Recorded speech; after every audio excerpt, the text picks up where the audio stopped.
Hello everyone, my name is Sana Shafat. Today I will be talking about the cultural issues at workplace and what are the few interventions and common and simple interventions that we can come up with and resolve these issues. So we will dive briefly into the introduction, overview of the intervention activity, evidence behind the intervention, history of the intervention, and analysis. So, what is organizational culture? It is the shared values, belief, or perception held by the employees within an organization or organizational unit. Few of the cultural issues at the workplace we have seen in many workplaces, some of them are there, and in few organizations, a lot of these issues are in those workplaces. So sometimes there is a difference in priorities. Employees and employers have different goals. Poor leadership when the managers are not giving any guidance. Communication problem is one of the key issues for all of these issues. So that's the root problem. Hierarchy in the workplace when there is a chain of command, and to resolve any issue, you have to follow through a lot of roadblocks. Unfriendly employee competition is it's like kind of cutthroat kind of environment. Gossip issue, this kind of issue is also a huge issue in a lot of government organizations, especially. No workplace giving initiative. So when they hire from outside source, and there is always a favoritism in the promotion, and the promotion is not merit based. So here are three of the most common intervention and most effective intervention that I came up with. Number one is effective communication. If the employer is very open about and transparent about the communication, which is also effective, that's the key point. So effective communication is the process of exchanging ideas, thoughts, opinions, knowledge, and data so that the message is received and understood with clarity and purpose. The second one is diversity training. It's very common in a lot of organizations now. A lot of organizations actually have it designed according to their needs, is to boost participants' awareness about different type of diversity, appreciating differences among coworkers, and provide knowledge and strategies to enhance employees' interpersonal and communication skills across diversity to help a positive work environment. And number three is 360 feedback, which is also just recently a lot of companies have started using it. Not only you get assessment from your colleagues, subordinate, and clients, but a lot of companies make you do the 360 feedback too. It actually make you self-aware of your growth and your performance. So actually, effective communication can resolve a lot of issues. For example, hierarchy issue, poor leadership issues, and also interpersonal relationship. Leonard, 2019, in her article mentioned few of the proven and effective way of communicating at work. Number one is define expectation to boost accountability. So when the employee know that what the employer is expecting of them and they're very clear, then it's very easy that what is to be expected of them. Build listening skills to avoid misunderstandings, be consistent to ensure adherence, set the example and lead from the top, encourage team strengthening communication. There are some evidence-based practices regarding effective communication. For example, CEO of Buffer Company, Joel, discussed that transparency breeds trust, and trust is the foundation of the great teamwork. This is a great example of effective communication. So is the example of Credit Karma, where Kenneth Lynn stated that I want new employee to feel like this is a mission we are all in together. An open door policy sets the tone for this. Whenever I am in my office and available, I encourage anyone to come by and share their thought about how they feel. And the third one is the Bridgewater Associate founder Ray Dalio.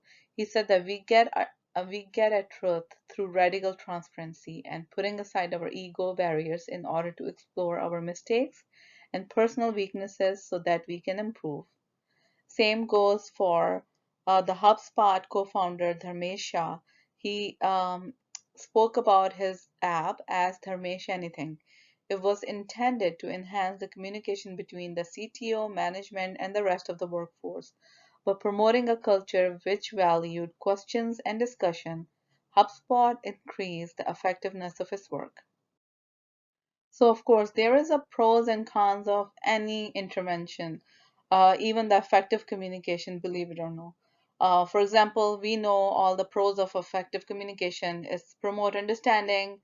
A person will learn the skill of reading emotional cues, who is in charge of delivering the message, and it help build and retain relationships. So, of course, there are some cons to that too.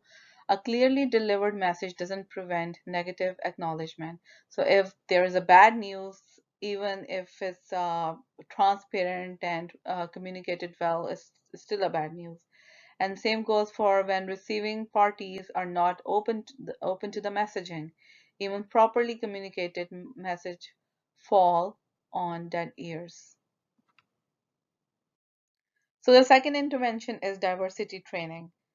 To address the root issue, it is very important to design an impactful and sustainable diversity, inclusion, and belonging training as an intervention. It is imperative to partnering up while designing these trainings with stakeholders, address all the concern of employees. We got to involve them with surveys, empower them to see how these concepts manifest in their own day-to-day work. Diversity training is an intervention intended to improve intergroup relation and reduce prejudice, said Philip in 2016 in his article. And Rice in 2023 in their article also stated diversity training can have lots of benefit to an organization by helping to prevent civil rights violation, increasing the inclusion of different identity groups, promoting better teamwork, and many more benefits in an inclusive environment. There are some advantages and disadvantages of diversity training as well. For example, that some of the advantages are it can bring synergy that occur between people from different background, culture, and work values. Collaboration among diverse population can bring out the creativity in otherwise bland work teams. Employees feel good about diversity that occurs naturally instead of forcing diversity into the workplace. And of course, it has some disadvantages as well. When diversity is the primary concern, members of non-minority groups sometimes feel excluded, and the minority groups are receiving preferential treatment. Some employees believe that mandatory diversity training is not a solution of the workforce, and therefore any type of training is useless. It can, of course, be costly sometimes if especially organizations are trying to design diversity training according to their need. Number third intervention is 360 feedback. Dale et al. 2016 in their article defined 360 feedback according to industrial organizational psychology. It is the process of collecting, quantifying, and reporting coworker observation about an individual that facilitate enable three specific data-driven base outcome. Number one is a collection of rate or perception of the degree to which specific behaviors are exhibited. Number two is the analysis of meaningful comparison of rate or perception across multiple ratee between specific group of raters from an individual ratee and for ratee change over time. Number three is the creation of sustainable individual, group, and organizational change in behavior valued by the organization. How the 360 feedback came into origin. It was originally designed by Edward and Evan, and they described in their book in 1996. It is actually referred to as the alternative of multi-rater. They registered 360 feedback as a trademark for their company, Team Inc. Uh, Adelson in 2012 also discussed 360 feedback as an internet-based online survey system such as Zoomerang or SurveyMonkey are popular way to collect self-report data. But most vendors have developed their own 360-degree feedback administration system to streamline multi-rater data. There are pros and cons and even 360 feedback as well. For example, colleagues and customer can be dishonest, can give dishonest feedback or biased feedback. It depends on who they prefer. An employee perceiving personal bias against them during a survey, increased distrust due to the indirect, anonymously provided feedback, taking a long time to receive result from the participant. Some of the advantages are the you can identify the leadership qualities when somebody is giving the feedback, conflict management, how somebody's style of conflict, is it confrontation, is it in a writing, you will know, the company will know, and the ability to learn on the job, communication, and other soft skills.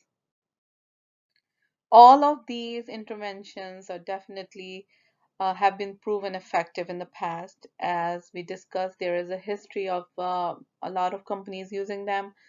But in my recommendation, besides some disadvantages to these intervention, if executed properly with the help of current employees, leadership, and stakeholders, these intervention can help better the workplace culture.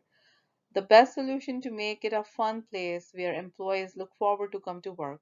They are thrilled to meet their coworkers. They will be as invested in the company's progression as the employer if they are treated well.